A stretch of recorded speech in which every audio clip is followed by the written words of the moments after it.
Hey guys, thanks for tuning in to today's episode of Confessions of a Fitness Coach. I'm your host, Coach Danielle Collette. On today's episode number 2, we're talking with Simon Mitchell. He has my favorite podcast, Muscle, Mindset, and Meal Prep. So we're going to talk about a few questions that my members had that he's going to be answering for us today. So tune in, and if you enjoy the episode, please leave a review. All right, guys, enjoy it.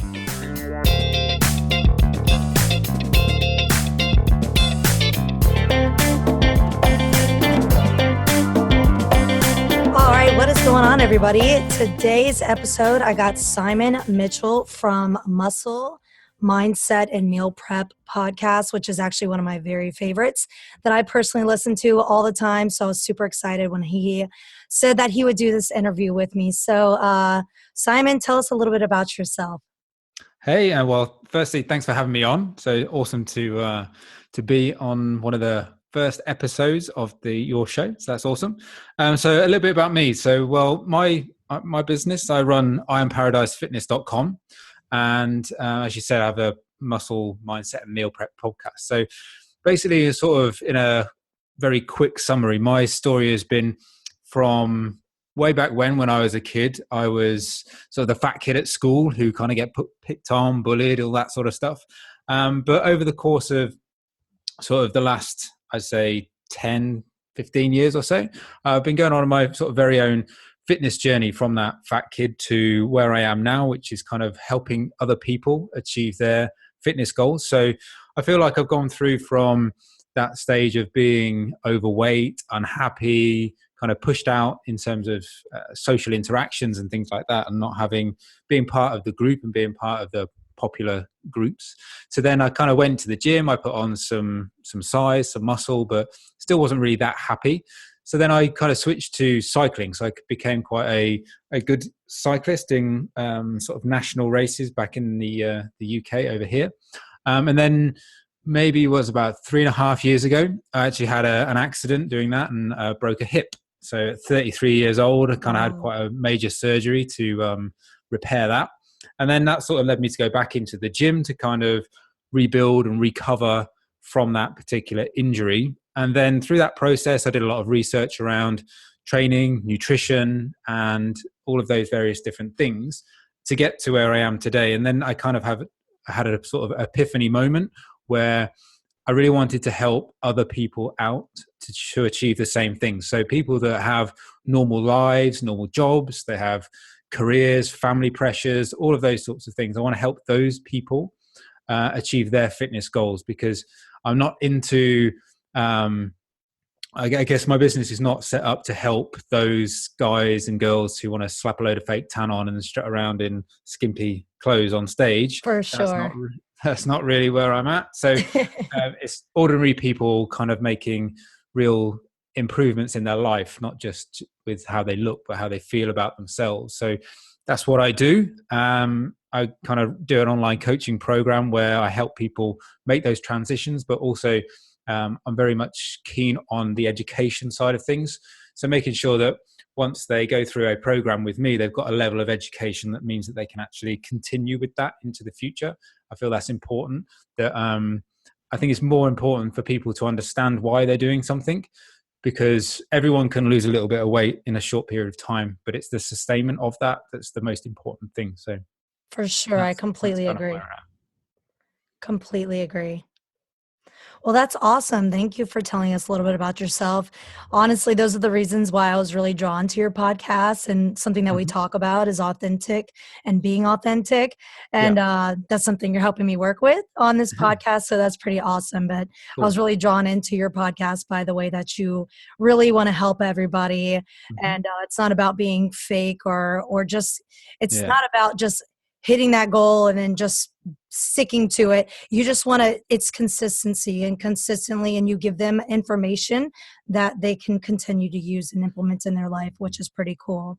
Yeah, absolutely. I think that the main thrust of the podcast was originally when I started doing it was I wanted to be honest with people. I think that there's a lot of tendency in the fitness industry for people to, it's very easy to make a quick buck in the fitness industry. Yes. You can push a keto diet on someone, you can push a pill, powder, or some potion on someone, have some clever marketing that says that it will be the best route to weight loss that you've ever seen in your life, and you can make a quick bit of money. But to me, that's not ethical, and it's not really having the person as the most important thing in the equation. So when I'm doing podcasts, I'm trying to sort of cut through all of that confusion that people might have about, well, I've heard this and I've heard that, and someone told me this and someone told me that. I'm Yeah. trying to really provide some evidence around why maybe that's not the way you should think, and maybe everybody's slightly different, but there are some core principles that people can stick to and maintain, which is where I kind of go with it. I love that. That's what I love the most about it for sure. And just something that they can understand too, and something that they can learn from and continue to grow with on their Yeah, fitness journey. Um, absolutely. but I had a few questions for some of my members that we can answer. Okay. So my girlfriend, Mary Ellen, she wanted to know, she wanted to talk kind of about rest days. Right. She's curious about the time allotted towards rest and recovery in between workouts. So Mm-hmm. what do you personally do for rest days? Personally, so what I would say is train as frequently as you can recover, and Yeah. that's sort of the main principle I would say is that, let's say for example you are training, I don't know, legs on Monday, then if you can recover fully from that session by Wednesday, then by all means train it again. Now, highly likely that you wouldn't, so you maybe, if you wanted to do it again, maybe Thursday, maybe Friday. It's not as necessarily have to train one body part once a week. You train it as frequently as you can recover from it. So some people will recover very, very quickly. Some people will recover slowly. So for example, if you're very busy at work, maybe you're stressed, maybe you don't sleep a lot, your recovery will be slightly longer. If you're not really focused on your nutrition and that's pretty poor, again, you're extending the amount of time that you're going to have to recover from that bout of training. And then obviously you can look at things like how you split up your workouts. So if you're maybe doing a full body session all the time, that's quite difficult to recover from quickly. If you split it up a little bit more, then it becomes more easy to recover from it. And you can also look at things like training volume. So are you really going too far? There's a point at which the training stimulus that you're getting is going to be beneficial, but then there's a point where you kind of can take it too far and your recovery is just too long. So it really I mean, a lot of the answers with fitness and stuff is it depends on the person, it depends on the scenario, it depends on their lifestyle, what their training goals are. But generally speaking, the rule of thumb that I go by is train as frequently as you can recover from it. I feel there's like a thing in, especially if you look at Instagram profiles and things like that, is that the hashtag no rest days is kind of Hmm. like, well, it's a little bit dumb. Yes, you don't have to have a rest day if your training is set up correctly, but that doesn't mean to say you're not going to make progress if you take rest days. So, for example, when I coach people, I look at what the most important thing is: the person sat in front of you, or who's working with you. That's the most important thing. So what's right for them? So what is their lifestyle? What can they commit to in terms of going to the gym? So for example, I'll have people that go to the gym 3 times a week. Some go 4, 5, some go 6. Hmm. So depending on what they give you in terms of how their lifestyle dictates how much they can train, then that then goes into the programming of both the training sessions, but also the rest periods that sit within there. So, you have to look at the person as the most important thing and then tailor something to them and not let people feel like they can't have a rest day, because they absolutely can. No problem at all. For sure. Awesome. Those are really, really great answers. Thank you for that. Also, I had another question from my girl Janelle. She's a member as well. She said, any suggestions when it comes to fighting snack cravings late at night? She stays up late for night, and the hardest thing to do is to fight cravings. I think we can all relate to that one. Yeah. Okay. So Janelle, did you say Janelle? Yeah, Janelle.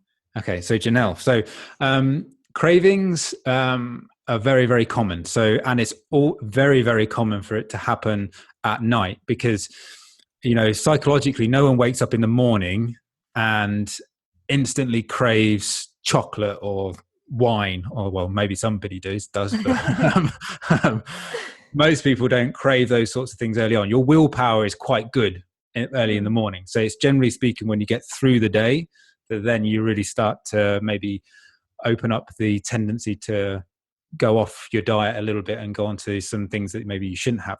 But the first thing to remember is the fundamental principle is it, as long as you're managing your calories correctly, it doesn't matter what time of day you eat those calories. So if you're having food late at night, as long as you've managed that within your calorie target, makes no difference whatsoever. Have at it, have that extra, I don't know, have a chocolate bar. As long as it fits in your calorie intake, it does not matter one bit. If you're maybe on the other side of that and you're actually having more calories because you're getting to that stage at the end of the evening and you want to have more calories, or you feel like maybe you're bored or you want to have some calories, then there are a few things you can do. So the first thing would be to maybe save some calories for later in the day. So don't have all of your calories up front. Don't have like huge breakfast, huge lunch, and then have no calories left for the evening. Manage what you eat during the day so that you have those calories later in the evening that you can then use to either have a bigger dinner or have a snack or dessert or something like that before you go to bed, or if you're working or whatever it may be. You can, to do that, you can maybe think about in your lunch and things like that, have highly nutritious foods that are low in calories. So, for example, green vegetables and generally speaking, any sort of vegetables are highly nutritious, but they carry very few calories. So you can pile your plate high with all of that sort of stuff. When you eat them, your stomach will feel full and you won't feel like you need to eat more. But you've actually, in terms of the calorie consumption, it's actually been quite low. So you can then save those calories for later in the evening. There's also some research around water intake before you eat your meals. So if you eat around half a liter drink around half a liter to a liter of water 15 minutes before you eat your meals, you're less likely to consume more calories because your stomach's going to feel full. As soon as you start to put food on top of that water, then your stomach's going to fill and you actually have that fuller feeling, which means you won't sort of maybe overeat at lunch and you won't, you'll have those calories for the later part of the day. And then maybe the other point you could look at, if intermittent fasting is something that you've maybe not considered before, then you could look at that. So effectively, you'll be skipping breakfast in most cases, and therefore you've got a lot more calories to play with when it comes towards the end of the day. That suits some people, not others. Some people don't like that sort of not having anything when they first wake up. Some people are okay with it. Again, it just depends on the person. So I'd say there's lots of things you can do. Just remember your calories and your protein are the most important things, and just manage everything around that thereafter. That was awesome. Thank you for that one.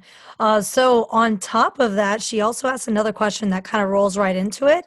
Okay. How many calories should I eat a day to promote weight loss? And I already know what your answer is going to be, but I'm interested for you to answer it. Okay. Well, it depends is the answer. So it Yes. depends on, obviously, without knowing the person, I can't say how many calories specifically that she should be on. But the key thing would be she needs to be in a calorie deficit. So effectively, you need to eat fewer calories than your body needs to maintain its current weight. So if you were to track your calories now in, say, MyFitnessPal or anything like that, and monitor, does your weight change over, say, a 2-week period? If it's not changing at all, or you're only getting very slight fluctuations up and down, then you could largely say that you're at what we would call maintenance. You'd then say, well, if I took anywhere between 10 to 20% off of that, again, depending on the person, you'd be in a calorie deficit. And therefore, you would be losing weight. As long as your protein intake is high, you would be losing most of that from fat. And therefore, that would promote your weight loss. So there's no specific pill, powder, supplement, or anything like that. It's just eat less is the key. Perfect. That's awesome. I knew you were going to say that. Next question. She also wanted to know when the weight starts to plateau, how do you get over that hump? I know a lot Okay. of people always struggle with that. hmm Okay. Okay. So what I would say is that I guess the first thing I always say to someone, do you really care how much you weigh? Um, or do you care what you look like? That's the more fundamental question. So I could say to, a lot of people come to me at the start of a program and say, Simon, I want to lose 10 kilos, or I want to lose 20 pounds, 30 pounds, whatever the target is. So I say to them, well, I could chop your arm off and you'll lose 10 kilos, but that's not what you want. What you want, Exactly. what you want is to lose body fat. Most people want to lose body fat, build up a bit of muscle so they look nice, toned, and lean. That does not necessarily equate to a linear loss of weight, because when someone builds a little bit of muscle and has a bit of tone, then they are naturally going to be putting on a little bit of weight from that muscle. So to say that your weight loss has plateaued, okay, is the first question you ask, is that a problem? Are you still seeing changes in the mirror? So you look at some of the other metrics, you say, okay, well, I'm tracking weight, which is good. You want to do that. But look at other measures of success as well. So, well, how do your clothes feel? Are they, feeling lighter around the waist? What does your body fat look like? Get some comparison photos. So always take comparison photos from when you start and then monitor that as you go through. So you can see, well, okay, my weight loss has plateaued, but I can physically see in the mirror that I am still losing body fat. So there's not a problem here. And then again, go on how you feel, how you look. All those sorts of things make a difference. And don't just focus on weight loss as the only key to your success. However, weight is a factor. So if your weight has plateaued and you've stopped seeing changes in those other metrics as well, then it's probably a sign that you need to either increase your activity level or you need to decrease your calorie consumption. So one thing that happens is when you lose weight, you're obviously getting lighter, but your body starts to naturally stop being as active as you once were. So you'll find that a lot of people like me, I use a lot of hand actions and things like that when I'm talking, but people just naturally move a lot during the day. But if you've reduced calories, that starts to slow down. So you're actually outside of the gym, you're not burning as many calories as you were. So the one thing would be make a conscious effort to move. So you might want to set yourself a step count or something like that. If you've got a Fitbit or you've got tracking it on your phone, set yourself a step count and try to get to that every day. The other side, you could maybe add in an extra session of cardio to burn a couple of 100 calories or something like that per week. Again, it doesn't have to be drastic. You could also drop 50 to 100 calories out of your diet. You could do that. Again, it depends on the person and again, what the goal is. One thing I would say is don't do all of that at once. Take it stage by stage. So probably where I would start with someone, if I've definitely seen a plateau, is I would drop the calories by 50 to 100, making sure that they don't go too low, Mm. and then monitor that for 2 weeks and see what happens. Then if they aren't moving the scale or we're not seeing any more progress, then I'd look at something like a step count or some extra cardio or something like that. So so first thing I would say is make sure that the weight isn't make sure you're not focusing on weight for the wrong reason. So make sure that you're actually looking at all the other things that go with it. But then if you are getting that plateau, then look at calorie consumption, look at activity level, and sort of play with those to make sure that you're actually still progressing in the right direction. Awesome. Those are great. Thank you so much for that. Do you have maybe three keys, maybe three little Okay. tips that you can leave us with? Okay, sure. So consistency is one. So whatever you do, be consistent with it. So that's not to say that you have to be perfect. So no one is perfect in terms of their diet or their training. So even me, who's been doing it for a number of years and helping other people, yeah, my diet is not perfect every day. My training is not perfect every day. So just be consistent with it and don't expect too greater results too quickly. That won't really happen. If they do happen, then you've probably done some sort of crash diet or something like that, which is not sustainable. So consistency would be one. And then along with that, the second one would be patience, is to allow yourself the time to actually see these results. People will, they'll sell you a, 4-week to beach body or 6 weeks to shredded abs or stuff like that. And that's fine if people are in the stage where they can achieve that in that short space of time, but not everybody is in a position where they can get that level of progress in that short space of time. So allow yourself the patience to actually focus on what it is you need to do and actually let the results take their course and actually work with it. And then the last one, I'd add two at the same time, is focus on your nutrition. So make sure your nutrition is good.